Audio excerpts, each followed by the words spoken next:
Welcome to our channel. Today we how to protect your returns with Shopify, full guide step by step clearly. Start by logging into your Shopify account. Navigate to the settings section located at the bottom left of the dashboard. In the settings menu, click on policies.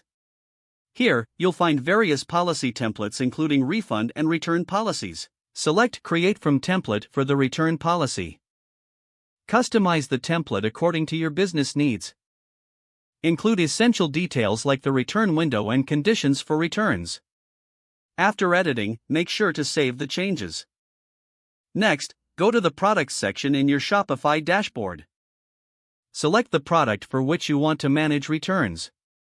Scroll down to the inventory section and ensure that tracking is enabled. This will allow accurate tracking of returned items. Now, it's time to set up return labels. Consider using an app from the Shopify App Store for a streamlined process. Look for apps that offer return label generation and easy return workflows. Once you've chosen an app, install it and configure the settings. Make sure to provide customers with clear instructions on how to initiate a return.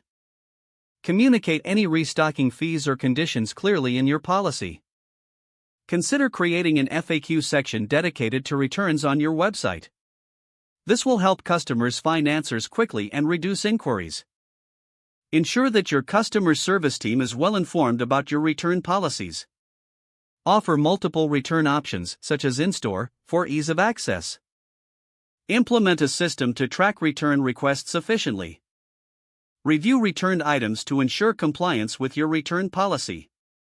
Once a return is processed, update your inventory accordingly.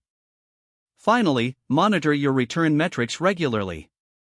Identifying trends can help you make improvements in your product offerings.